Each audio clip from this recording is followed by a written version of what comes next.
जय हिंद साथियों।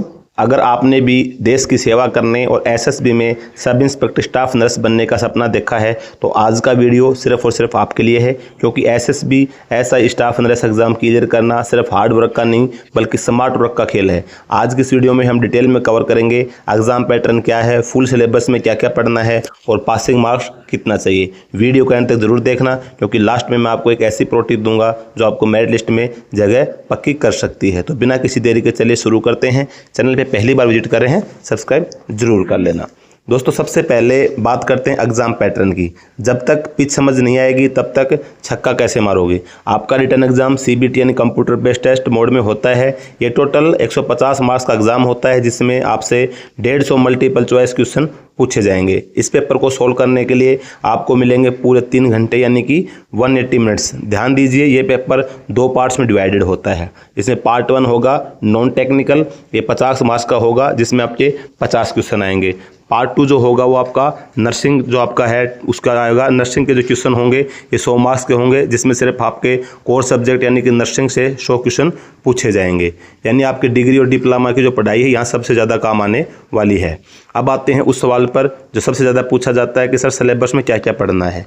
तो चलिए सबसे पहले पार्ट 1 जो 50 मार्क्स का है उसको ब्रेक डाउन करते हैं।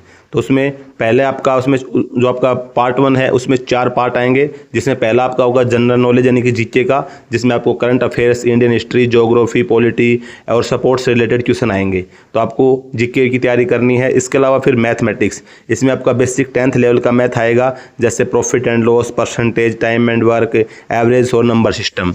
इसके बाद में थर्ड पार्ट इसका होगा रीजनिंग का। इसमें आपका blood relation, coding, decoding, number series और लॉजिकल रीजनिंग होगी। तो रीजनिंग का पार्ट भी आपको समझ में आएगा। उसके बाद में चौथा पार्ट इसमें जो रहेगा वो रहेगा आपका जनरल इंग्लिश या फिर हिंदी। इसमें बेसिक ग्रामर हो गया, आपकी एरर डिटेक्शन हो गया, इसके अलावा रीडिंग कंप्रेशन हो गया। तो ये सभी आपकी जो ग्रामर से संबंधित, अगर आप का कोर सब्जेक्ट इंग्लिश है तो आप इंग्लिश की तैयारी कर सकते हैं, हिंदी है तो हिंदी की, दोनों में से एक सब्जेक्ट आपका इसमें आने वाला है। अब आते हैं मेन हीरो पर, यानी पार्ट 2 100 मार्क्स वाला, जो आपका नर्सिंग सिलेबस है। और इसमें आपको फोकस करना है, क्योंकि 100 मार्क्स का है और ये वही सब्जेक्ट है जिसमें आपने पढ़ाई की हुई है, अपनी जो डिग्री है उसकी।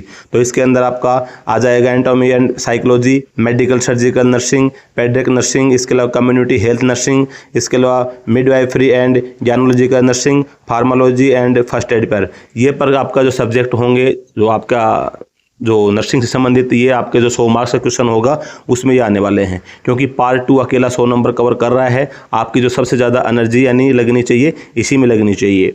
अब आते हैं आज के सबसे इंपॉर्टेंट टॉपिक पर कि मिनिमम क्वालिफाइंग मार्क्स यानी कम से कम आपको कितने नंबर चाहिए पास होने के लिए। तो देखो इसके अंदर अगर आप जनरल कैटेगरी, EWS, OBC या फिर एक्स सर्विसमैन कैटेगरी से आते हैं तो आपको मिनिमम 50% जो मार्क्स है वो आपको लाने होंगे, यानी कि 150 में से कम 75 मार्क्स। और अगर आप SC या फिर ST कैटेगरी से हैं तो आपके लिए जो मिनिमम क्वालिफाइंग मार्क्स होंगे वो 45% यानी कि लगभग 67.5 मार्क्स आपको लाने पड़ेंगे। लेकिन ध्यान रखिए, ये सिर्फ पास होने के मिनिमम मार्क्स हैं। फाइनल सिलेक्शन मेरिट लिस्ट पर होगा। अगर आप कंपटीशन में फाइट करना के अपना फाइनल लिस्ट तक पहुंचना चाहते हैं तो कंपटीशन हाई है, कट ऑफ मिनिमम मार्क्स से काफ़ी ऊपर जाएगी। इसलिए हमारा टारगेट मिनिमम नहीं मैक्सिमम मार्क्स का होना चाहिए। तो दोस्तों जैसा मैंने शुरू में कहा था कि मेरी प्रो टिप ये है कि पार्ट 2 आपका स्ट्रॉन्ग पॉइंट होना चाहिए, लेकिन पार्ट 1 को हल्के में मत लेना। मैथ और रीजनिंग आपको दूसरे बच्चों से आगे ले जाएंगे और मेरिट लिस्ट में जो नाम होगा फिक्स करेंगे। अगर आप चाहते हैं कि पार्ट 2 के इंपॉर्टेंट नर्सिंग टॉपिक्स या प्रीवियस पेपर पर एक अलग से डिटेल वीडियो बनाऊं